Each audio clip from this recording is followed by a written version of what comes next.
Mike, thank you. Today marks 81 years since the attacks on Pearl Harbor, and tonight we have a unique perspective from someone who was there. Jay Craig was only 7 years old when the Japanese bombed the harbor, but his memory is vivid. The Colorado Springs man talked to me about his father's brave moments rushing back to his ship and what he remembers most.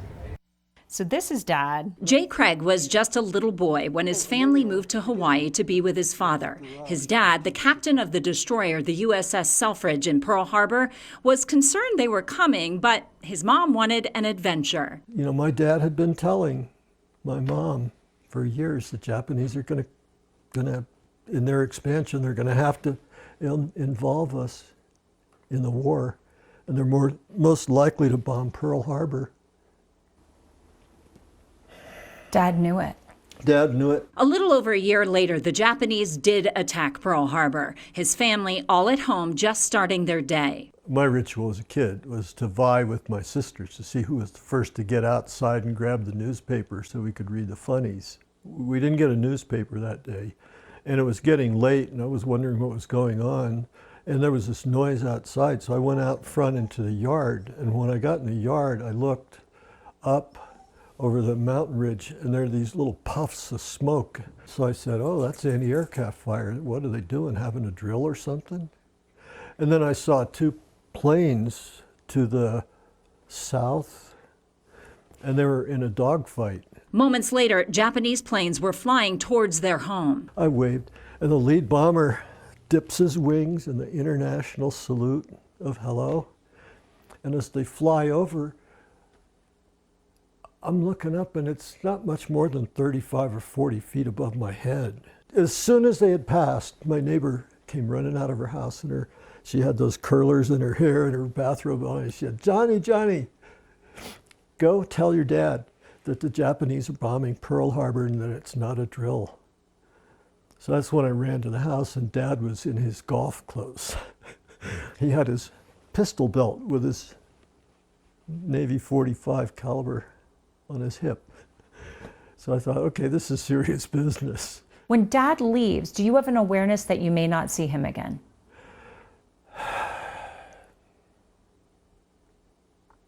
Realistically, no.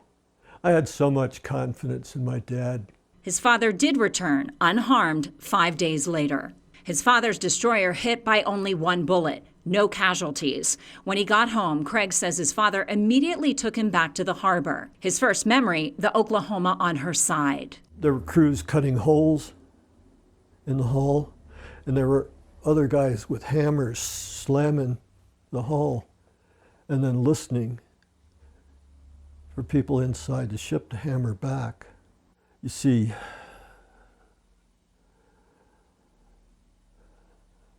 evidence of so much damage from war and so much hurt.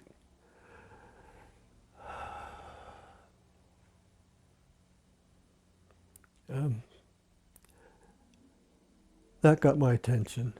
Sights that even as a young child spurred in him a deep sense of patriotism. Roger Young, Roger Young. And a memory of songs that honored the more than 2,400 people who died that day. For the everlasting glory of the infantry.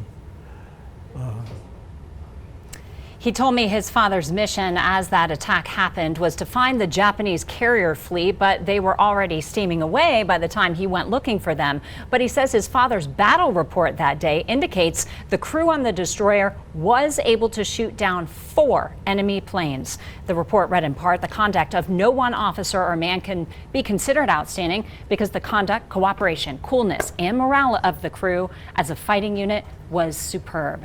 You can read that full report at KOAA.com. Such heroes, Rob. I'll tell you what, we are losing so many of those. Obviously, he was just 7 at the time, but so many of those survivors from Pearl Harbor have passed away. The numbers are dwindling. We need to hear those stories. It's so important for every generation to learn and know what was fought for, what World War II is all about, and where we've come from there. And there's so many chilling moments in that. As a 7-year-old, I can't even imagine being taken back to that devastation and him recalling that moment when he watched the men banging. And he says there were rescues days later from that banging as they cut the hull of the USS Oklahoma. So just really fascinating to hear his perspective, and we're so grateful he shared it with us. Yeah, the heroism that continued after the attack Yep. was just unbelievable. That's Great right. stuff. Thanks, Diane.